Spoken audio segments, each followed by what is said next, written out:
Everyone, this is Shalini Dinani welcoming you to Magnet Brains. और आज हम देखने वाले हैं कि सबऑर्डिनेटिंग कंजंक्शन और वो कौन सा एक्सप्रेशन है जो अपने सेंटेंसेस को जॉइन करते वक्त हमें बताता है। तो ये जो एक्सप्रेशन है it is known as concession. तो हम इस सबऑर्डिनेटिंग कंजंक्शन को जो कि हमारे सेंटेंसेस में कंसेशन का इंडिकेशन देगा उसे कहेंगे सबऑर्डिनेटिंग कंजंक्शन ऑफ कंसेशन। अब इस कंसेशन वर्ड का मतलब क्या है?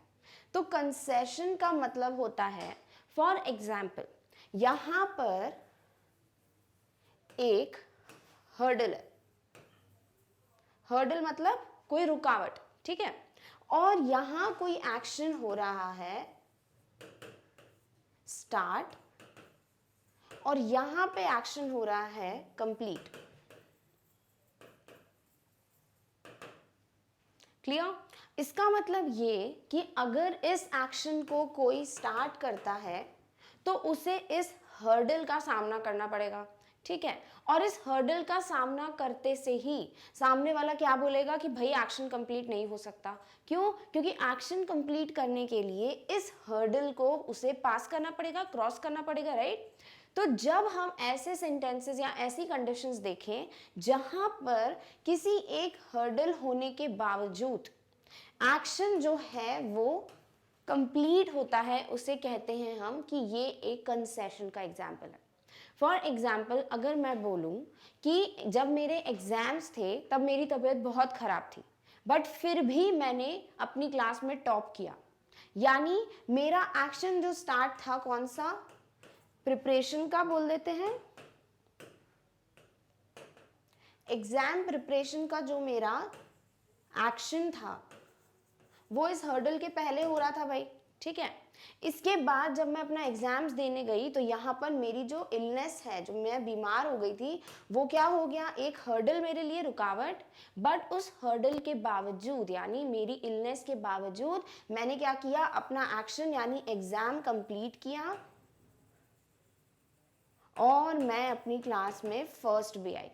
क्लियर? यानी कि अगर कोई बोलेगा कि आपके एग्जाम्स कैसे गए और मैं बोलूँ कि मेरी तबीयत ठीक नहीं थी, तो ऑब्वियस क्या है कि भाई एग्जाम्स भले ही कैसे भी गए हो, बट क्योंकि तबीयत खराब है तो फर्स्ट तो नहीं आ सकता सामने वाला, राइट। बट मैं बोलूँ कि ऑल्दो आई वॉज सिक, क्या बोलूँ मैं? Although I was sick I stood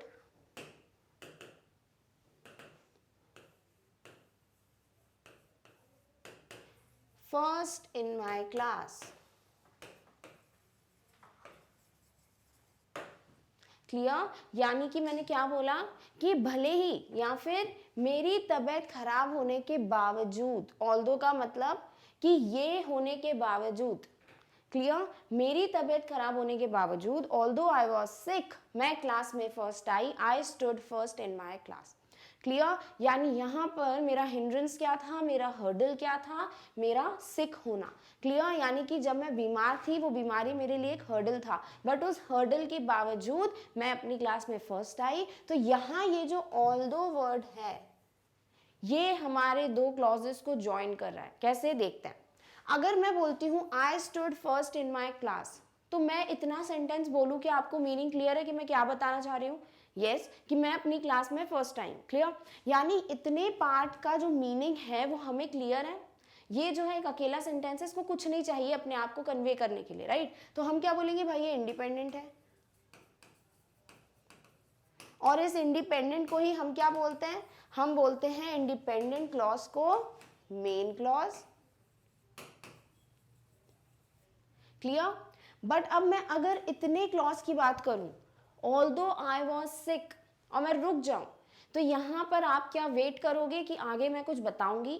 yes, obviously. यानी मैंने इतना तो बोल दिया कि इसके बावजूद मेरी तबीयत खराब थी, आगे मैं नहीं बोलूँ कुछ, तो यहाँ पे क्या हुआ कि कुछ इनकम्प्लीट है, ये अपना मीनिंग नहीं दे रहा है, और इसे हम कह देंगे क्या कि भाई this needs someone to convey its meaning, so this is a what? Dependent clause. Clear? और इसी को हम क्या कहते हैं? Subordinate clause.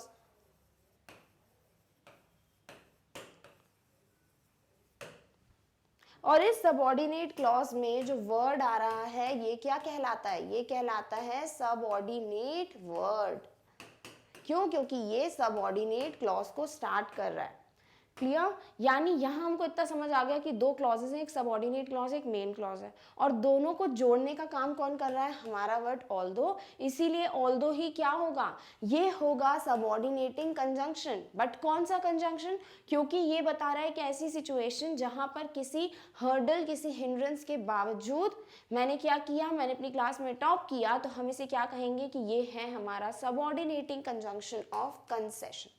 क्लियर? यानी कंसेशन का मतलब क्या है वो हमें क्लियर हो चुका है। अब हम देखते हैं कि बेसिक डेफिनेशन हम क्या देंगे अगर हमें बोलना है what do we actually mean by a subordinating conjunction of concession. Subordinating conjunction of concession is used to indicate the action that took place in spite of। in spite of का मतलब क्या होता है कि किसी फैक्ट के बावजूद, same चीज एज ऑल्दो, एन ऑब्स्टिकल और हिंड्रेंस। ऑब्स्टिकल भी क्या है, रुकावट, हिंड्रेंस भी क्या है, रुकावट, हर्डल भी क्या है, रुकावट। क्लियर? यानी इसका कहने का मतलब है कि जो सबऑर्डिनेटिंग कंजंक्शंस हमें ये बताएंगे कि किसी भी सेंटेंस में एक ऐसा एक्शन हुआ, एक ऐसा एक्शन कंप्लीट हुआ जो कि किसको, एक हिंड्रेंस या ऑब्स्टिकल को क्या बोल सकते हैं, क्रॉस करके आया। क्लियर? तो यहाँ पर हम क्या बोल रहे हैं, अगर किसी सेंटेंस में ऐसी सिचुएशन आती है जहां पर हम किसी ऑब्स्टिकल या हिंड्रेंस को देखें बट उसके बावजूद कोई एक्शन कंप्लीट हो, तो that is what a subordinating conjunction of concession. Clear? For example हम यूज करते हैं वर्ड ऑल्दो, अभी हमने किया था एक सेंटेंस में यूज, तो इसे हम क्या कह देंगे, ये है हमारा subordinating conjunction of concession. Similarly एक वर्ड होता है दो, despite, in spite of, etcetera. यानी ये है वो कुछ सबऑर्डिनेटिंग कंजंक्शंस जो बिहेव करते हैं as subordinating conjunctions of concession. Clear? तो चलिए हम देखते हैं इंडिविजुअली हर एक कंजंक्शन को। So first subordinating conjunction of concession is although. Clear? ये वही है जिसका अभी हमने सेंटेंस देखा। अब ऑल्दो का हिंदी में मीनिंग क्या होता है कि बावजूद, ठीक है, किसी चीज के होने के बावजूद। तो although means in spite of the fact. Clear? यानी यहाँ पे ये इन स्पाइट ऑफ है ना, इसको भी देखोगे ये भी एक कंजंक्शन की तरह बिहेव करेगा, और जितने भी कंसेशन वाले कंजंक्शन है उन सबका मीनिंग सेम है, बट ये क्या है, यूज, ऐसे बोलते हैं ना सिनोनिम्स टाइप, तो इस तरीके से यूज होते हैं कि कभी कंफ्यूजन ना हो कि भाई इसका मतलब क्या है। क्लियर? तो ऑल्दो का मतलब होता है in spite of the fact, यानी बोल सकते हैं हम कि भले ही कुछ हुआ हो उसके बावजूद।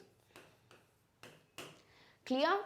For example, it was getting dark, मैं बोलूं कि बहुत अंधेरा हो रहा था, ठीक है, और मैं इसको ऐसे बोलूं कि अंधेरा होने के बावजूद, although it was getting dark, और मैं यहाँ पे स्टॉप हो जाऊं, तो आप क्या बोलोगे कि ठीक है, आगे का जो पार्ट है सेंटेंस का वो कुछ मिसिंग है, यानी something is required to convey the meaning of this part of the sentence, right? तो ये क्या हुआ, हमारा एक सबऑर्डिनेट क्लॉज।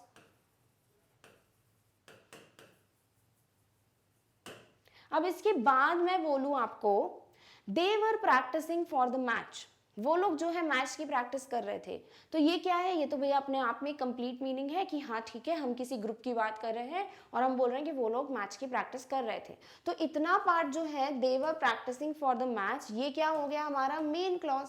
क्यों? क्योंकि इसका मीनिंग हमको क्लियर है। डन? अब अगर हम इन दोनों क्लॉजेस को कंबाइन कर दें, ज्वाइन कर दें, तो फिर हमें कंप्लीट मीनिंग मिलेगा। यानी सबऑर्डिनेट क्लॉज और मेन क्लॉज को जोड़ रहे हो तो ये क्या हुआ, एक सबऑर्डिनेटिंग कंजंक्शन का काम, राइट? अब वो कंजंक्शन कौन सा है, ऑल्दो।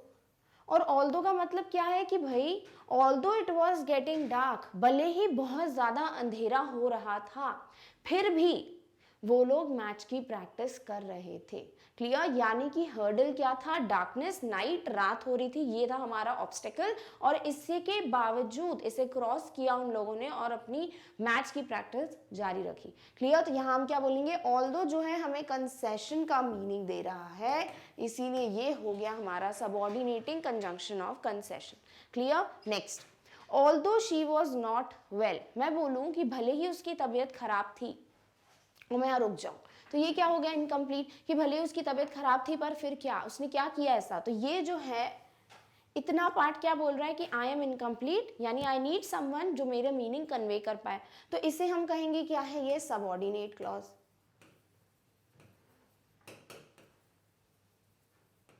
अब आगे मैं बोलूं she attended the meeting, she attended the meeting, इसका मतलब क्या हुआ, उसने मीटिंग अटेंड की थी, राइट। तो इतना तो पार्ट क्या है, कंप्लीट है। तो ये पार्ट हो जाएगा क्या, ये बोलेगा मैं इंडिपेंडेंट हूँ, मुझे किसी की जरूरत नहीं अपना मीनिंग कन्वे करने के लिए। तो ये क्या हो गया, ये हो गया हमारा मेन क्लॉज, राइट। अब इस क्लॉज को और इस क्लॉज को अगर हम ज्वाइन कर दें तो फिर हमारा मीनिंग क्या बनेगा कि although she was not well, वो भले ही बीमार थी, शी अटेंडेड द मीटिंग, उसने मीटिंग अटेंड की, यानी भले ही वो बीमार थी या उसके बीमार होने के बावजूद उसने मीटिंग अटेंड की। क्लियर, यानी यहाँ पर जो वो नॉट वेल थी ये उसका ऑब्स्टिकल था, हिंड्रेंस था कि हाँ भाई ऐसा ऐसा हुआ, राइट। तो वो बीमार है तो ऑब्वियसली वो छुट्टी लेगी, मीटिंग नहीं ले करेगी अटेंड, बट उसने मीटिंग अटेंड की, यानी ये एक ऐसी सिचुएशन है जहाँ पे कंसेशन का मीनिंग आ रहा है। और इन दो क्लॉजेस को ज्वाइन कौन कर रहा है, हमारा word although which is acting as what, a subordinating conjunction of concession. Clear, next, they continued studying, मैं बोलूँ उन्होंने अपनी पढ़ाई जो है वो कंटिन्यूसली रखी, जारी रखी। तो इतना सेंटेंस क्या है, ये तो कंप्लीट है। तो हम इतने सेंटेंस का मीनिंग समझ पा रहे हैं। तो ये बिहेव करेगा as what, as our main clause और इंडिपेंडेंट क्लॉज। अब इस क्लॉज का मतलब तो क्लियर है। अब मैं क्या बोलूं, मैं बोलूं कि although it was getting late, भले ही बहुत देर हो रही थी। तो इसके आगे मैं कुछ नहीं बोल रही, इसका मतलब क्या कि भले ही देर हो रही थी, आगे क्या, आगे कुछ तो हुआ होगा। तो हम क्या बोल रहे हैं कि नहीं भाई इतना ही है। तो ये क्या हुआ, ये हुआ एक डिपेंडेंट क्लॉज, क्यों, क्योंकि इसका मीनिंग हमको कंप्लीट नहीं मिल रहा। तो this will act as what, a subordinate clause,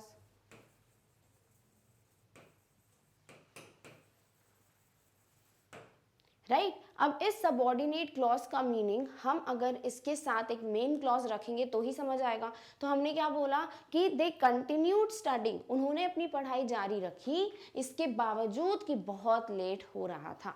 clear, तो यहाँ पर अब हमारा मीनिंग क्लियर हो कि अच्छा लेट हो रहा था, टाइम जो है वो बीतता जा रहा था, this was the obstacle, but उसके बावजूद दे कंटिन्यूड स्टडिंग। क्लियर, तो यहाँ पर हम क्या बोलेंगे कि ये जो वर्ड ऑल्दो है this is joining two clauses and this is acting as word a subordinating conjunction, but कौन सा, ऑफ कंसेशन।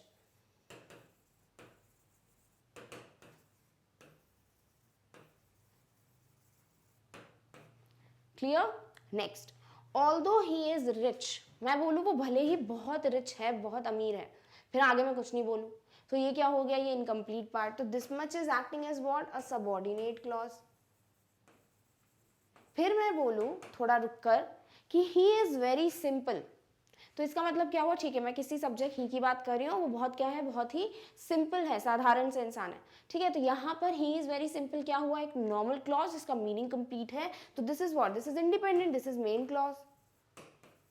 अब इन दो क्लॉजेस को अगर हम ज्वाइन कर दें, हम ले आए अपना ग्लू कंजंक्शन इनके बीच में, तो फिर ये सेंटेंस क्या बनेगा, ऑल्दो ही इज रिच, वो भले ही बहुत अमीर है बट वो बहुत सिंपल रहता है। यानी हम क्या एक्सपेक्ट करते हैं कि भाई कोई रिच है तो होना क्या चाहिए कि भाई रिच है, पैसा वगैरह है, तो फिर उसका ऑब्स्टेकल है कि वो रिचनेस है, तो वो क्या करेगा, वो हमेशा बहुत अमीरों की तरह रहेगा, राइट, बहुत ही फैंसी टाइप। बट हम क्या बोल रहे हैं कि भले ही वो रिच है फिर भी वो क्या करता है, फिर भी वो सिंपल रहता है। तो यहाँ पर हम क्या बात करें, एक कंसेशन की, यानी कि in spite of the fact, भले ही फैक्ट ये है कि ही is rich but he is simple. Clear, तो हम क्या बोलेंगे, ये पूरा सेंटेंस क्या हुआ, ये एक कंजंक्शन की मदद से ज्वाइन हुआ विच इज ऑल्दो, और ऑल्दो क्या बता रहा है यहाँ पे कि भाई this is a subordinating conjunction, क्यों, क्योंकि इट इज कंबाइनिंग और joining two clauses which is subordinate and a main clause.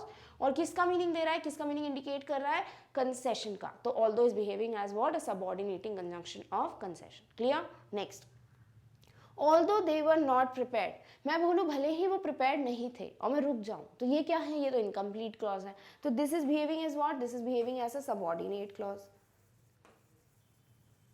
फिर मैं बोलूँ दे वन द कॉम्पिटिशन, वो लोग कॉम्पिटिशन जीत गए, तो इतना मीनिंग तो क्लियर है, हाँ ठीक है ये ग्रुप है, ने पार्टिसिपेट किया होगा इसीलिए ये जीत गए। तो ये जो सेंटेंस है इसका मीनिंग कंप्लीट है, क्लॉज है उसका मीनिंग कंप्लीट है।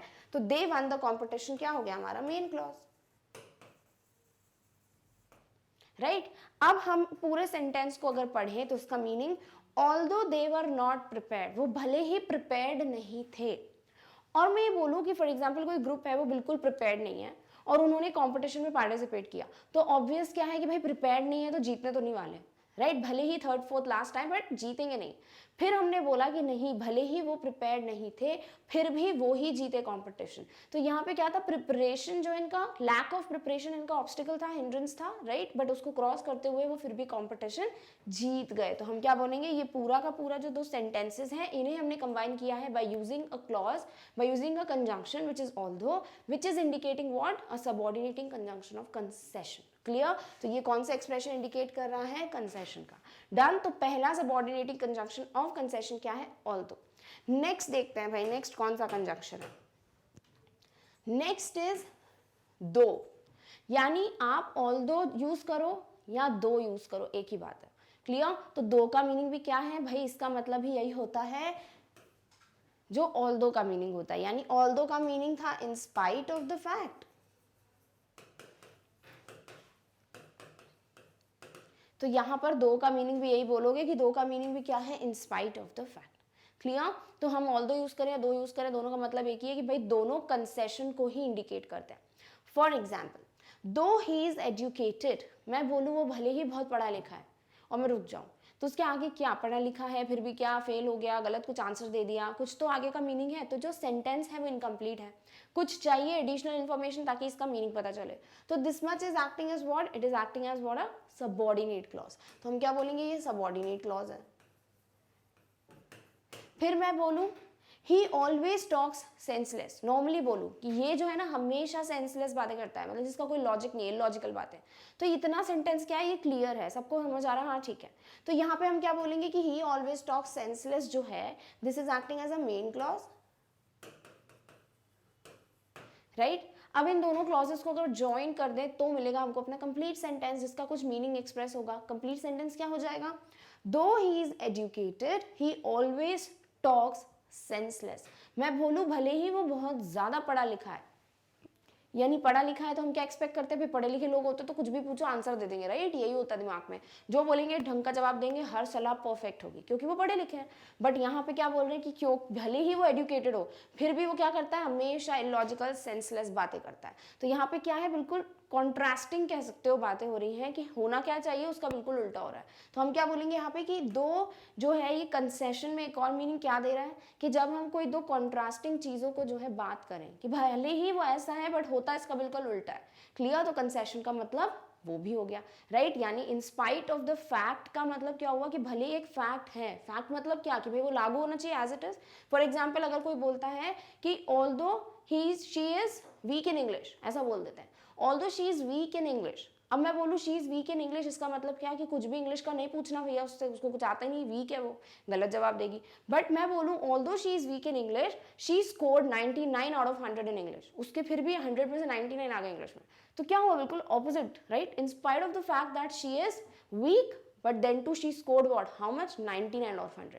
क्लियर। तो यहाँ पर हम क्या बोलेंगे कि in spite of the fact का मतलब ये। तो कंसेशन का मीनिंग ये भी हो गया कि कोई फैक्ट है उसको बिल्कुल हम जैसा फैक्ट देखते हैं वैसा ही हमको मिलना चाहिए परिणाम, बट उसका बिल्कुल ऑपोजिट मिलता है। क्लियर। तो यहाँ पे हम क्या बोल रहे हैं कि भले वो पढ़ा लिखा है बट उसका उल्टा क्या है कि हमेशा वो सेंसलेस बातें करता है। क्लियर। अब इन दो क्लॉजेस को किसने जोड़ा है, कंजंक्शन दो ने। क्या बता रहा है ये बता रहा है कंसेशन का मीनिंग इंडिकेट कर रहा है कंसेशन एक्सप्रेशन, तो ये क्या हो गया, subordinating conjunction of concession. Clear. Next, though he worked hard for the company, मैं बोलूँ उसने भले ही अपनी कंपनी के लिए बहुत मेहनत की, फिर मैं रुक जाऊं, तो यहाँ पे क्या है कि भाई भले ही यानी कुछ तो उल्टा हुआ है, राइट। तो हम यहाँ पे बोल रहे हैं कि ये जो है क्लॉज इसका मीनिंग कंप्लीट नहीं है, तो this is acting as what, a subordinate clause,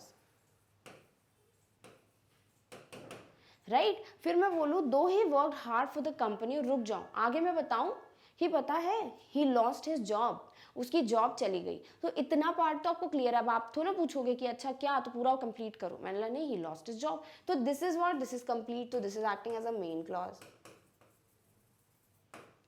अब मैं आपको बताऊं कि वो जो है अपनी कंपनी के लिए बहुत मेहनत करता है, तो इसका ऑब्वियस आंसर क्या होगा कि भाई मेहनत बहुत करते हैं कंपनी के लिए तो पक्का प्रमोशन हो जाएगा, जॉब हमेशा रहेगी, सब बड़ी रिस्पेक्ट करते होंगे कंपनी में, राइट। बट मैं बोलूँ भले ही वो अपनी कंपनी के लिए बहुत मेहनत करता है बट फिर भी उसकी जॉब चली गई, यानी उसको जॉब से निकाल दिया गया, तो ये क्या हुआ, बिल्कुल वो ऑपोजिट बात, यानी इन spite of the fact that he worked hard for his company he lost his job. Clear. तो यहाँ पे हम क्या बोलेंगे कि ये जो है यहाँ कंसेशन का मीनिंग मिल रहा है, क्योंकि बिल्कुल कंट्रास्टिंग बात हो गई, राइट। फिर हम क्या बोलेंगे यहाँ कि कौन इन्हें कनेक्ट कर रहा है, ये दो क्लॉजेस सबऑर्डिनेट और मेन क्लॉज को कंबाइन कर रहा है कौन, वर्ड दो, इसीलिए ये क्या है, एक सबऑर्डिनेटिंग कंजंक्शन, और क्योंकि कंसेशन एक्सप्रेस कर रहा है तो हो गया subordinating conjunction of expression. Clear. Next, though he is rich, मैं बोलूँ वो भले ही बहुत अमीर है, तो ये क्या है, ये तो इनकम्प्लीट है, क्यों, क्योंकि इसका कंप्लीट मीनिंग नहीं मिल रहा, तो this is acting as what, a subordinate conjunction, subordinating clause. Clear. फिर मैं बोलूं he is always shabbily dressed, normally बोलूं he is always shabbily dressed. अब शैबिली मतलब कि साफ सुथरा नहीं, बिल्कुल नीट टाइडी का बिल्कुल ऑपोजिट, अनटाइडी तरीके से फटे फुटे कपड़े पहनते हैं जो, तो हम क्या बोलेंगे कि बहुत ही अजीब तरीके के कपड़े पहनता है, तो ये क्या हो गया, ये तो कंप्लीट सेंटेंस है कि ही इज ऑलवेज शैबिली ड्रेस्ड, तो this is what, this is a main clause. Bar bar identify करना क्यों जरूरी है, क्योंकि हमें एग्जाम में डायरेक्टली नहीं मिलेगा लिखा हुआ कि यहाँ पर सबऑर्डिनेटिंग कंजंक्शन का एग्जाम्पल है, हमें क्या करना पड़ेगा, ढूंढना पड़ेगा ना भाई, क्योंकि कॉन्ट्रास्टिंग कैरेक्टर्स तो हमने कहाँ देखे, कोऑर्डिनेटिंग में भी देखे, बट वहाँ हम दो क्लॉजेस सबऑर्डिनेट और मेन को नहीं जोड़ रहे थे, राइट। तो यहाँ पर हमें हमेशा देखना पड़ेगा कि सबऑर्डिनेट क्लॉज और मेन क्लॉज की बात हो रही है क्या, फिर आप लगाओगे एक सबऑर्डिनेटिंग कंजंक्शन। क्लियर। तो ये क्या हो गया, एक मेन क्लॉज। अब इन दोनों क्लॉजेस को ज्वाइन करके बात करते हैं कि ऑल्दो ही इज रिच, भले ही वो बहुत पैसे वाला है, अब पैसे वाला है तो बड़े सोफिस्टिकेटेड फॉर्मल से कपड़े पहनेगा, बट क्या पहनता है वो, बहुत ही शैबी क्लोथ्स पहनता है, राइट, बहुत शैबीली ड्रेस्ड होता है, तो हम क्या बोलेंगे कि ये दोनों को हमने जोड़ा क्लॉजेस को, तो ये क्या है, सबऑर्डिनेट और मेन क्लॉज को जोड़ रहा है, सबऑर्डिनेटिंग कंजंक्शन, क्योंकि वर्ड दो जो है इन दोनों को ज्वाइन कर रहा है, this is acting as a subordinating conjunction, this sentence is expressing what, a concession, तो ये दो क्या हो गया, subordinating conjunction of concession. Clear. Next, I would like to go out, मैं बोलूँ मुझे जो है बाहर जाने का मन है, तो ये कंप्लीट मीनिंग दे रहा है, राइट, कि मेरा मन क्या है, मुझे बाहर जाना है, तो this is acting as what, a main clause. फिर मैं बोलूँ दो इट इज रेनिंग, भले ही बाहर बारिश हो रही है, और आगे कुछ नहीं बोलूँ, तो फिर क्या होगा भाई, ये मीनिंग इनकम्प्लीट हो सकता है। मैं ये बोलूँ कि भले ही बारिश हो रही है बट मैं अम्ब्रेला नहीं लेके जाऊंगी, भले ही बारिश हो रही है बट मैं घर में रहने वाली हूँ, घर में नहीं रहूंगी, राइट। तो यहाँ पर हम क्या बोलना चाह रहे हैं कि कुछ तो इनकम्प्लीट है, तो this is acting is what, a subordinate clause. फिर इन दोनों क्लॉजेस को अगर हम जोड़ दें, कंबाइन कर दें, तो क्या बनेगा सेंटेंस, कि भले ही बाहर बारिश हो रही है फिर भी मुझे बाहर जाना है, तो बारिश हो रही है तो नॉर्मली लोग अंदर रहते हैं, बट मैं इसका ऑपोजिट कॉन्ट्रास्टिंग बोल रही हूँ, in spite of the fact कि it is raining I want to go out, तो ये क्या हो गया, ये हो गया एक कंसेशन, राइट। और क्योंकि यहाँ पर दो is joining them both, a subordinate and a main clause, it is behaving as what, a subordinating conjunction what, of concession. Clear. So this is what, though is a subordinating conjunction of concession. Next, though she added more wood, भले ही उसने बहुत ज्यादा wood add किया, फिर आगे क्या, आगे नहीं पता, wood ऐड किया तो क्या आगे, तो ये क्या है, ये इनकम्प्लीट है, ये डिपेंडेंट है किसी पे अपने मीनिंग के लिए, तो इसको क्या बोल दोगे, डिपेंडेंट बोल लो इस बार, या सबऑर्डिनेट, एक ही बात है। क्लियर। फिर मैं बोलूँ थोड़ा रुककर कि the fire was burning down, जो आग है, जो फायर है वो बहुत नीचे मतलब बुझती जा रही थी, कहते हैं फायर वॉज बर्निंग डाउन मतलब बुझती जा रही थी। क्लियर। तो ये तो कंप्लीट मीनिंग है कि ठीक है भाई फायर जो है वो बुझती जा रही थी, तो this is acting as what, this is acting as a independent clause, या फिर बोलेंगे मेन क्लॉज, राइट। बट अगर मैं पूरे सेंटेंस को जोड़ के बोलूं कि भले ही वो बार बार जो है लकड़ी ऐड कर रही थी, फॉर एग्जाम्पल कोई यज्ञ हो रहा है, ठीक है, अब यज्ञ हवन होता है तो हम क्या करते हैं, कोई कुंड वगैरह होता है उसमें सारी लकड़ी वकड़ी डाल के फिर हम फायर बर्न करते हैं, राइट। तो हम यहाँ पे क्या बोलना चाह रहे हैं कि भले ही वो बहुत ज्यादा वुड ऐड कर रही थी बट फिर भी फायर जो है वो इट वॉज बर्निंग डाउन, वो बार बार बुझती जा रही थी। क्लियर। तो इसका मतलब क्या हुआ कि अगर हम फॉर एग्जाम्पल कैंप फायर पे गए, ठीक है, कैंप फायर पे गए हैं, तो हम जब आग बर्न करते हैं जब वुड वगैरह, तो जितना वुड ऐड करोगे उतनी जो है फायर बढ़ती जाएगी, बट इसका ऑपोजिट हो रहा है, भले वो वुड ऐड कर रही थी बट क्या हो रहा था, फायर वाज बर्निंग डाउन, तो this is what behaving as a concession sentence, right, concession वाला सेंटेंस है, तो हम क्या बोलेंगे कि यहाँ क्योंकि दो is joining the two clauses, so this is behaving as what, this is behaving as a subordinating conjunction of concession. Clear. तो second subordinating conjunction of concession भी क्लियर है, जो कि है दो। नेक्स्ट देखते हैं, नेक्स्ट है इवन दो, यानी पहले ऑल दो फिर दो, और अब क्या है इवन दो। अब इवन दो भी सेम है जैसे दो है, ठीक है। तो इवन दो का मतलब ही क्या है, इस वर्ड दो की तरह ही है, या फिर ये भी बोलता है कि ये है in spite of the fact.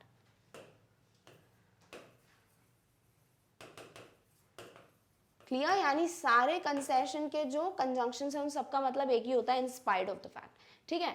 तो इवन दो has same meaning as though, which has same meaning as although, which means what in spite of the fact. Clear, यानी कि किसी चीज के होने के बावजूद, कोई फैक्ट है वो है बट उसके बावजूद क्या हो रहा है, उसका ऑपोजिट हो रहा है कुछ। Clear, for example even though she had to prepare for exam, मैं बोलूँ भले ही उसको एग्जाम की प्रिपरेशन करनी थी और मैं रुक जाऊं, तो this is what, this is incomplete, so it is behaving as what, it is behaving as a subordinate clause. हम सब लिख लेते हैं।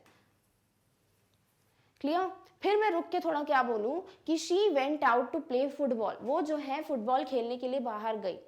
अब she went out to play football क्या बोल रहा है यहाँ पर, कंप्लीट सेंटेंस कि हाँ ठीक है कोई शी सब्जेक्ट है वो फुटबॉल खेलने गई है, तो this is behaving as what, this is a complete one, तो हम बोल देंगे मेन की जगह मेन क्लॉज को मेन लिख लो। क्लियर, अब अगर ये पूरे सेंटेंस को ज्वाइन करते हो और सेंटेंस हमें मिलता है even though she had to prepare for exam, उससे भले ही एग्जाम की प्रिपरेशन करनी थी बट फिर भी वो फुटबॉल खेलने के लिए बाहर गई, यानी कि एग्जाम की प्रिपरेशन करनी थी, दिस वॉज द फैक्ट जो ये बता रहा था कि भाई एग्जाम की प्रिपरेशन करनी है तो उसको पढ़ना चाहिए, घर में रहना चाहिए, बट उसके ऑपोजिट वो क्या कर रही थी, वो फुटबॉल खेलने बाहर जा रही थी। यानी यहाँ पर क्या हो रहा है, in spite of the fact she had to prepare for exams she went out to play football. Clear, तो यहाँ पर हम क्या बोलेंगे, कंसेशन का मीनिंग मिल रहा है, तो this is acting as what, this is acting a sentence of concession, और यहाँ पर even though is joining the two clauses, तो even though will behave as what, a subordinating conjunction of concession. Clear? Next, they went to the party. अगर मैं सिर्फ इतना sentence बोलूँ कि वो पार्टी में गए, ठीक है, तो ये जो they went to the party complete है अपने आप में, इसको कोई एडिशनल इन्फॉर्मेशन नहीं चाहिए, तो this will behave as what, a main clause, right. फिर मैं बोलूँ थोड़ा रुककर कि even though they were not interested, भले ही वो इंटरेस्टेड नहीं थे और मैं रुक जाऊं, आगे की इंफॉर्मेशन ना दूं, तो this is what, this is incomplete, तो हम क्या बोलेंगे, this is behaving as a subordinate clause,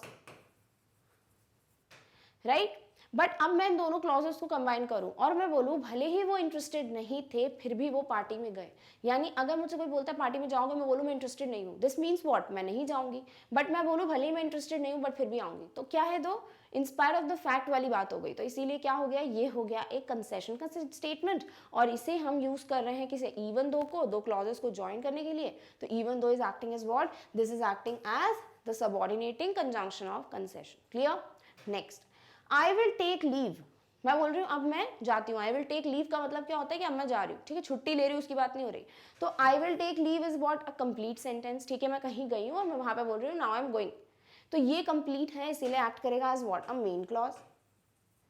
फिर मैं बोलूँ थोड़ा रुककर, even though I am not well, मैं भले ही ठीक नहीं हूँ, ठीक है, तो मैं क्या बोल रही हूँ, भले ही ठीक नहीं हूँ, आगे मैं कुछ नहीं बोल रही हूँ, मैं भले ही बीमार हूँ, आगे मैं कुछ नहीं बोल रही हूँ, तो इतना क्या हो गया, इनकम्प्लीट हो गया, तो this is behaving as what, this is behaving as a subordinate clause, right. But अगर मैं इन दोनों क्लॉजेस को ज्वाइन कर दूं तो क्या मीनिंग निकलेगा कि भले ही मेरी तबीयत खराब है, मैं बीमार हूं, फिर भी मैं जा रही हूँ। क्लियर, तो यहाँ पर क्या हो गया कि तबीयत खराब है तो वहीं रुकोगे, बट नहीं, मैं उसका उल्टा कर रही हूँ, कंट्रास्टिंग कर रही हूँ, in spite of the fact that I am not well I will take leave. Clear, तो ये क्या हो गया, ये हो गया एक कंसेशन का स्टेटमेंट, और यहाँ even though is behaving as what, a subordinating conjunction of concession. Clear, next, even though I exercise daily, I do not feel fit, यहाँ पे मैं बोल रही हूँ I do not feel fit, यानी मुझे जो है बिल्कुल भी फिट फील नहीं होता, तो ये क्या है, तो कंप्लीट है, this is main clause. But यहाँ बोल रहे हैं even though I exercise daily, कि मैं भले एक्सरसाइज करती हूँ डेली और आगे मैंने कुछ नहीं बोला, तो this is behaving is what, this is incomplete, it needs what, additional information to convey its meaning, तो ये हो गया हमारा सबऑर्डिनेट क्लॉज। अब अगर इनको हम एक साथ पढ़ें और मैं बोलूँ कि मैं भले ही रोज एक्सरसाइज करती हूँ, अब रोज एक्सरसाइज करता है सामने वाला तो फिट होगा, ये ऑब्वियस है, बट उल्टा क्या हो रहा है कि मैं भले ही रोज एक्सरसाइज कर रही हूँ बट फिर भी मुझे फिट फील नहीं होता, तो ये क्या हो गया, इन spite of the fact that I M exercising daily I do not feel fit. Clear, तो ये क्या हो गया, सेंटेंस ऑफ कंसेशन, और यहाँ पे इवन दो क्या कर रहा है, इन दोनों को ज्वाइन कर रहा है, इसीलिए behaving as a subordinating conjunction of concession. Clear, चलिए नेक्स्ट एग्जाम्पल देखते हैं। नेक्स्ट एग्जाम्पल है इवन दो आई हैव गुड सैलरी, यानी इतना पार्ट अगर मैं बोल के छोड़ दूं कि भाई even though I have good salary, मेरे पास बहुत अच्छी सैलरी आती है मुझे, तो उसके आगे क्या, आगे का मुझे सेंटेंस का पार्ट नहीं पता, तो this is behaving as what, a incomplete part, या फिर बोल लीजिए ये डिपेंडेंट क्लॉज है, क्यों, because it requires additional information to convey its meaning, तो ये क्या हो गया, एक सबऑर्डिनेट क्लॉज, राइट। बट मैं बोलूं आई कांट सेव मनी, सिर्फ इतना बोलूं कि मैं पैसे नहीं सेव कर सकती, तो आई कांट सेव मनी क्या हो गया, एक ऐसा क्लॉज जिसका मीनिंग पूरा क्लियर है, तो ये क्या हो गया, एक मेन क्लॉज।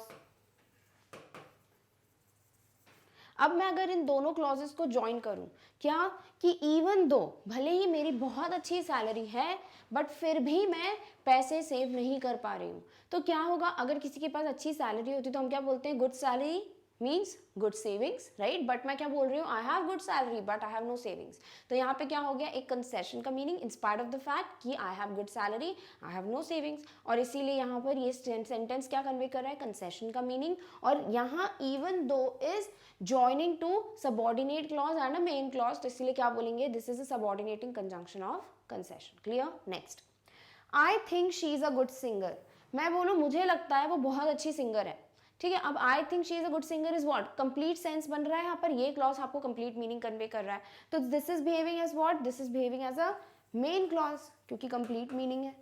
फिर मैं बोलूँ even though she had not won any competition, भले ही उसने कोई भी कॉम्पिटिशन नहीं जीता है, और आगे मैंने कुछ नहीं बोला, तो इतना पार्ट क्या कर रहा है, ये बिहेव कर रहा है एज अ सबऑर्डिनेट क्लॉज, क्योंकि ये डिपेंड करता है इस पे फॉर इट्स मीनिंग, राइट। अब हम इन दोनों पार्ट्स को ज्वाइन करते हैं, तो क्या मीनिंग निकलेगा कि I think she is a good singer, मुझे लगता है वो बहुत अच्छी सिंगर है, भले ही उसने एक भी कंपटीशन नहीं जीता है, यानी कंपटीशन नहीं जीता है तो क्या कोई बोलेगा अगर कंपटीशन नहीं जीता तो आप अच्छे सिंगर हो, नहीं बोलता, राइट। तो पर मैं क्या बोल रही हूँ, मैं उल्टा बोल रही हूँ कि भले ही उसने आज तक एक भी कंपटीशन नहीं जीता बट फिर भी वो मुझे लगता है अच्छी सिंगर है, क्लियर। तो यहाँ पे कंसेशन का मीनिंग निकल रहा है, क्लियर। अब यहाँ किसको ज्वाइन कर रहे हैं भाई, दो clauses, main clause subordinate clause को कौन ज्वाइन कर रहा है, इवन दो, तो यहाँ even though is acting as what, a subordinating conjunction of concession, clear. चलिए देखते हैं नेक्स्ट कंजंक्शन कौन सा है।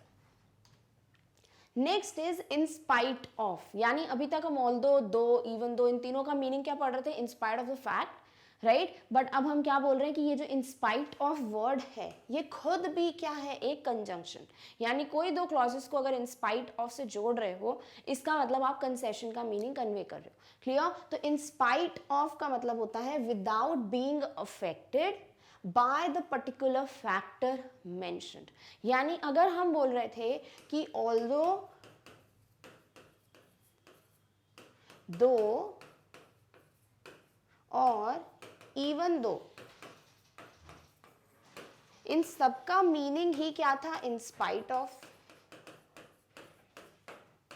तो इसका मतलब क्या था, इन स्पाइट ऑफ का मतलब क्या है कि भले ही ये फैक्टर है जो भी मेंशन, विदाउट बीइंग अफेक्टेड, यानी इस फैक्ट के होने के बावजूद अगर इससे कोई अफेक्ट नहीं हो रहा है, राइट, यानी इससे कोई फर्क नहीं पड़ रहा है, तो उसका मतलब है इन स्पाइट ऑफ। इसका मतलब कि ऑल्दो हो, दो हो, इवन दो हो, तीनों क्या बोलते हैं कि अगर कोई फैक्ट मेंशन्ड है तो उसके बावजूद कुछ वर्क या कुछ एक्शन होगा, क्लियर। तो हम इन सबका मीनिंग क्या बोलते हैं, एक जैसा है।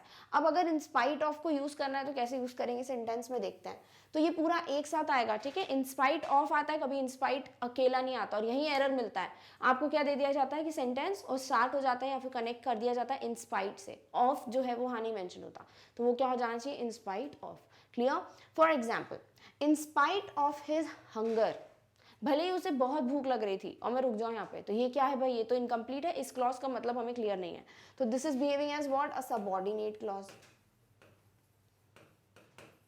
राइट। और मैं अगर बोलूं ही डिड नॉट ईट, उसने कुछ नहीं खाया, तो उसने कुछ नहीं खाया, इतना पार्ट क्या है, तो क्लियर है, इसका मीनिंग हमें ऐसे ही पता चल रहा है, इसको किसी की जरूरत नहीं अपना मीनिंग कन्वे करने के लिए, तो this is behaving as what, a main clause. अब मैं अगर इन दोनों क्लॉजेस को जोड़ दूं तो क्या बनेगा कि भले ही उसे भूख लगी थी पर उसने कुछ नहीं खाया, यानी भूख लगी अगर उसको तो उसको खाना चाहिए, बट इस फैक्ट के बावजूद क्या हुआ, इस फैक्ट से वो अफेक्ट नहीं होकर उसने उल्टा किया, क्या, उसने कुछ नहीं खाया, तो this is what, this is an example of a concession, clear. और यहाँ पर क्योंकि इन स्पाइट ऑफ क्या कर रहा है, वो इन दो क्लॉजेस को ज्वाइन कर रहा है, तो that is behaving is what, as a conjunction. कौन सा? Subordinating conjunction of concession. Clear? Next, in spite of arriving late, वो भले ही लेट आया. अब इसके आगे मैंने कुछ नहीं बोला, तो this is what, this is incomplete. तो ये क्लॉज हो गया क्या? डिपेंडेंट या सबऑर्डिनेट. राइट. अब मैं बोलूँ दे फाउंड गुड सीट्स, उन्हें जो है बहुत अच्छी सीट्स मिल गई. फॉर एग्जाम्पल लोग थिएटर गए, ठीक है, तो मैं बोल रही हूँ इनको बहुत अच्छी सीट्स मिल गई. तो ये क्या है? ये तो कंप्लीट है कि हाँ भाई इनको अच्छी सीट्स मिली, इसमें कोई एडिशनल इन्फॉर्मेशन नहीं चाहिए. तो ये क्या हो गया? ये हो गया हमारा इंडिपेंडेंट या मेन क्लॉज. राइट. अब मैं इन्हें एक साथ बोलूँ क्या?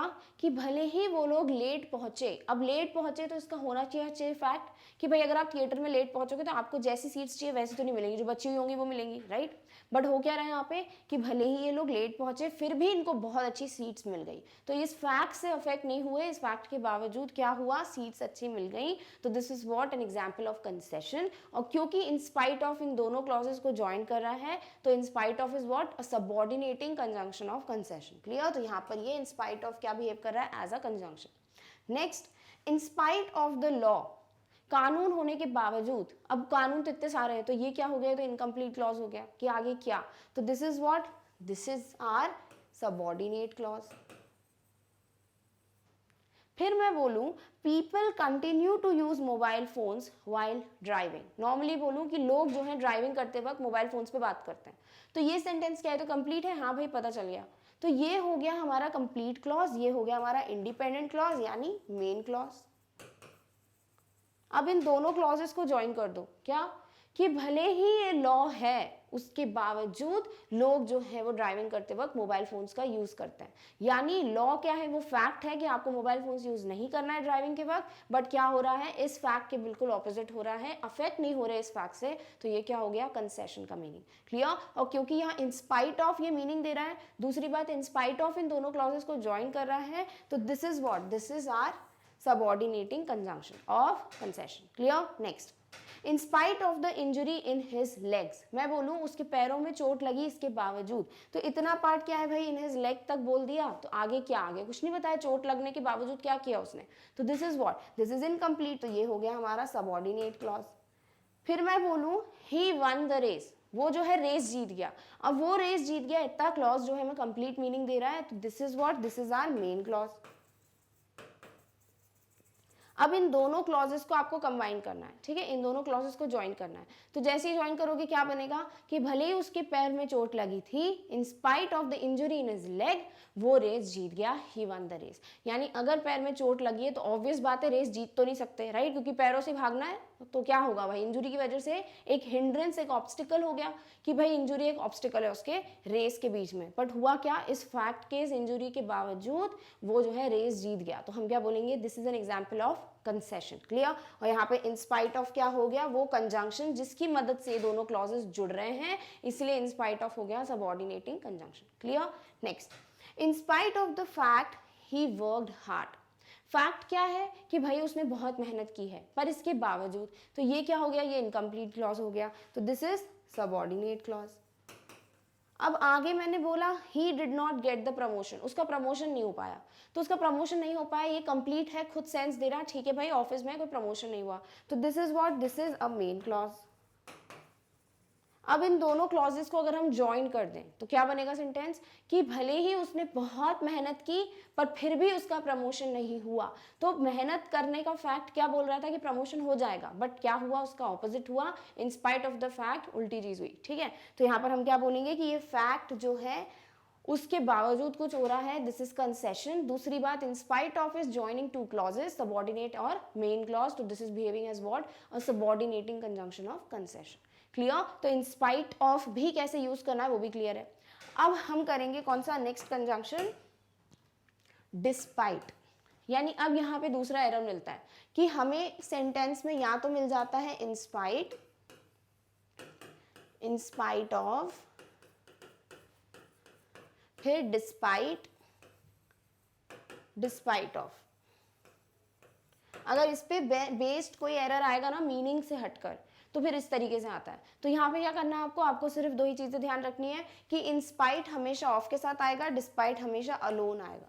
क्लियर, डिस्पाइट ऑफ नहीं हो सकता और इंस्पाइट नहीं हो सकता, और ये आता है, अभी ऐसा लग रहा होगा बड़ा इजी है, बट यही एरर में आता है कि आपको इंस्पाइट ऑफ नहीं, इंस्पाइट दे देते हैं और डिस्पाइट ऑफ दे देते हैं। क्लियर, सुनने में दोनों सही लगते हैं, डिस्पाइट ऑफ भी सुनने में सही लग रहा है और इंस्पाइट भी सुनने में सही लग रहा है, बट होता क्या है, ये दोनों गलत होते हैं। क्लियर, तो ये बस इतना बेसिक सा एरर आपको मिलेगा, बाकी मीनिंग वही है जो ऑल्दो का था, दो का था, इवन दो का था, इंस्पाइट ऑफ का था, वही मीनिंग हमारे वर्ड डिस्पाइट का है। क्या कि भाई they are subordinating conjunction of concession, यानी डिस्पाइट को भी बोल सकते हो, despite means in spite of the fact. Clear, so despite means without being affected by, यानी किसी फैक्ट से अफेक्ट ना होते हुए कोई अगर एक्शन हो जाता है तो फिर हम बोलते हैं कि ठीक है, उसका मतलब है डिस्पाइट। क्लियर, और यही मीनिंग किसका था, इन स्पाइट ऑफ का। तो फॉर एग्जाम्पल अगर मैं बोलूं भले ही बारिश हो रही है, डिस्पाइट द रेन, तो डिस्पाइट द रेन क्या है, आगे कुछ ना कुछ इंफॉर्मेशन होनी चाहिए, तो इतना पार्ट, इतना क्लॉज जो है ये अपना मीनिंग कंप्लीटली नहीं दे पा रहा है, तो this is what, this is our subordinate clause. अब मैं बोलूं वी इंजॉयड द पार्टी, हमने पार्टी बहुत इंजॉय की, तो हमने पार्टी बहुत इंजॉय की, ये क्या है, ये कैसा क्लॉज है जिसका मीनिंग कंप्लीट है, तो वी इंजॉयड द पार्टी हो गया मेन क्लॉज। अब मैं अगर इन दोनों क्लॉजेस को एक साथ बोलूं कि भले ही बारिश हो गई बट फिर भी हमने पार्टी एंजॉय की, होता क्या, फैक्ट ये था कि भाई अगर किसी पार्टी में गए हो और बारिश हो जाती है तो भाई पार्टी एंजॉय नहीं कर सकते, ठीक है, क्या हो जाएगा, ग्राउंड वगैरह सब गीला हो जाएगा, तो हम क्या बोलेंगे यहाँ पर कि ये फैक्ट है कि बारिश हुई तो पार्टी एंजॉय नहीं कर सकते, बट हुआ क्या, हम रेन से, इस फैक्ट से कि बारिश हुई उससे अफेक्ट नहीं हुए और हमने अपनी पार्टी एंजॉय की, तो ये क्या हो गया, ये हो गया हमारा कंसेशन का मीनिंग। और क्योंकि ये दोनों क्लॉजेस को डिस्पाइट जो है कंजंक्शन वो ज्वाइन कर रहा है, तो हम बोलेंगे कि despite is what, a subordinating conjunction of concession. Clear, next, despite having cold and cough, मैं बोलूं भले ही उसे क्या थी, सर्दी खांसी थी, कोल्ड एंड कफ व्हाट, सर्दी खांसी, तो फिर इसके आगे क्या, तो फैक्ट क्या है, वो बीमार है, तो उसके बावजूद उसने कुछ किया, क्या पता नहीं है, तो ये क्या है भाई, ये हो गया हमारा डिपेंडेंट क्लॉज कि आगे की इंफॉर्मेशन पे ये डिपेंडेंट है, तो this is what, a subordinate clause. फिर मैं बोलूं ही अटेंडेड द क्लास, उसने क्लास अटेंड की है, तो इतना पार्ट क्या है, कंप्लीट है, इसको कोई एडिशनल इंफॉर्मेशन की जरूरत नहीं है, तो this is what, this is our independent या फिर मेन क्लॉज। अब इन दोनों क्लॉजेस को अगर मैं जोड़ दूं तो क्या बनेगा कि भले ही उसे सर्दी खांसी थी फिर भी उसने क्लास अटेंड की, यानी फैक्ट ये है कि उसको कोल्ड और कफ था, इसका मतलब वो छुट्टी लेगा जैसे पूरी दुनिया लेती है, बट उसने क्या किया, इसका ऑपोजिट किया, वो अफेक्ट नहीं हुआ इससे और उसने क्लास अटेंड की, तो हम क्या बोलेंगे यहाँ पर क्या है, कंसेशन का मीनिंग है, राइट, इंडिकेशन किसका है, कंसेशन का, और क्योंकि डिस्पाइट जो है इन दोनों क्लॉजेस को कंबाइन कर रहा है, तो despite is what, the subordinating conjunction of concession. Clear, बार बार ध्यान रखना, यहाँ डिस्पाइट ऑफ मत लिख देना, क्योंकि डिस्पाइट ऑफ भी सुनने में सही लगेगा और मैं बोल दूं डिस्पाइट ऑफ हैविंग, कुछ गलत तो ना लग रहा है, सही लग रहा है, पर ऑफ कभी नहीं आता डिस्पाइट के साथ, ये बहुत ही मैंडेटरी मेजर पॉइंट है नोटिस करने की। Clear, next, despite the fact that he worked hard, अगर कोई बोल रहा है कि भाई उसने मेहनत की है बहुत, तो फैक्ट क्या है, वो बहुत मेहनती है तो कुछ अच्छा ही हो रहा होगा, राइट, पर हम क्या बोल रहे हैं, यहाँ आगे की इंफॉर्मेशन है नहीं कि हुआ क्या, तो दिस इज सबऑर्डिनेट क्लॉज। अब इस क्लॉज के आगे मैं बोल दूं क्या कि he did not get the promotion, उसका प्रमोशन नहीं हुआ, तो ये तो कंप्लीट मीनिंग दे रहा है, ठीक है भाई प्रमोशन का डे था बट उसको प्रमोशन नहीं मिला, तो this is what, this is main clause. अब मैं बोलूं कि भले ही उसने बहुत मेहनत की, ये फैक्ट है कि वो बहुत मेहनती है, अब मेहनती है तो क्या होगा, उसी का प्रमोशन होगा, राइट, बट हुआ क्या, उसका ही प्रमोशन नहीं हुआ, तो यहाँ फैक्ट था कि वो ही वर्कड हार्ड, तो फैक्ट का क्यों क्या होना चाहिए था, एक आंसर या बोल सकते हो रिजल्ट क्या होना चाहिए था कि he would have got the promotion, but हुआ क्या, उल्टा हुआ, तो this is what, the sentence of concession, क्योंकि यहाँ पे despite is joining two clauses, तो हो गया subordinating conjunction of concession. Clear, next, they enjoyed the rides, इतना पार्ट है बस, मैं बोलूँ कि उन्होंने राइड्स जो हैं झूले वगैरह फेयर वेयर गए होंगे, उन्होंने इंजॉय किया, तो इतना क्या हुआ, इतना कंप्लीट मीनिंग हुआ, तो this clause is indicating a complete meaning, it is what, independent of additional information, तो ये हो गया हमारा मेन क्लॉज। अब आगे मैं बोलूं डिस्पाइट द लॉन्ग क्यू, भले ही बहुत लंबी लाइन लगी हुई थी, क्यों मतलब क्या, कोई लाइन, तो मैं बोलूं भले ही बहुत लंबी लाइन लगी हुई थी, उसके आगे मैंने कुछ नहीं बोला, तो ये क्या हो गया, ये हो गया हमारा डिपेंडेंट क्लॉज, क्योंकि ये एडिशनल इंफॉर्मेशन पे डिपेंड करता है, तो इसे हम बोलेंगे ये हो गया सबऑर्डिनेट क्लॉज। अब इन दोनों क्लॉजेस को अगर मैं एक साथ बोलूं कि भले ही बहुत लंबी लाइन लगी थी फिर भी उन्होंने राइड्स जो है एंजॉय की। ठीक है, तो ये क्या हुआ, अगर लंबी लाइन लगी इतना वेट करते हैं, सामने वाले का दिमाग खराब हो जाता है, राइट, कि अब क्या करें, अब तो रहने दो। तो ये इस फैक्ट के बावजूद उन्होंने बहुत एंजॉय किया, तो ये हो गया क्या, हमारा कंसेशन का स्टेटमेंट। और क्योंकि ये दो क्लॉजेस को कौन कंबाइन कर रहा है, कौन ज्वाइन कर रहा है, डिस्पाइट, तो despite is acting as what, a subordinating conjunction of concession. Last sentence, they worked together for 5 years। मैंने बोला उन लोगों ने एक साथ 5 साल तक काम किया है, तो ये तो भैया कंप्लीट सेंटेंस है कि दो सब्जेक्ट्स हैं, दोनों ने अपने साथ एक साथ 5 साल काम किया है। तो ये क्या हो गया, ये हो गया हमारा मेन क्लॉज। अब मैं बोलूं भले ही उनके बीच में जो है कुछ अनबन है, डिस्पाइट देयर डिफरेंसेस, तो ये क्या हो गया, ये इनकम्प्लीट क्लॉज है, क्योंकि इसके आगे की इंफॉर्मेशन क्या कि भाई हाँ ठीक है उनके बीच में अनबन है तो उससे रिलेटेड कुछ तो बोलो। तो ये क्या हो गया, ये हो गया हमारा डिपेंडेंट क्लॉज एडिशनल इंफॉर्मेशन पे, तो ये हो जाएगा सबऑर्डिनेट। अब इस क्लॉज को और मेन क्लॉज को अगर एक साथ ज्वाइन करोगे तो कंप्लीट सेंस बनेगा क्या, कि उन लोगों ने 5 साल तक काम किया, भले ही उनके बीच में क्या थी, अनबन थी। अब ऑब्वियसली डिफरेंसेस हैं तो कोई एक दिन काम नहीं करता, बट उन्होंने 5 साल काम किया, तो फैक्ट से क्या हुआ, बिल्कुल ऑपोजिट, अफेक्ट नहीं हुए इस फैक्ट से कि they had differences between them, right. तो हम क्या बोलेंगे यहाँ पर कि ये है डिस्पाइट कंजंक्शन, कौन सा, सबऑर्डिनेटिंग कंजंक्शन, और क्योंकि ये इंप्लाई कर रहा है, इंडिकेट कर रहा है क्या, कंसेशन, तो ये हो गया subordinating conjunction of concession. Clear. तो इस तरीके से डिस्पाइट और इंस्पाइट ऑफ को यूज करते हो, डिस्पाइट ऑफ और इंस्पाइट को नहीं। क्लियर। तो इस तरीके से हमारे सेंटेंसेस समझ आते हैं हमको। So we are done with the next expression of subordinating conjunction, जो कि क्या है, सबऑर्डिनेटिंग कंजंक्शन ऑफ कंसेशन। अब हम मिलेंगे नेक्स्ट वीडियो में with the next subordinating conjunction. तब तक आप अपना ध्यान रखिए, और इस टॉपिक की नोट्स की लिंक आपको डिस्क्रिप्शन बॉक्स में मिल जाएगी। Thank you so much for watching, bye.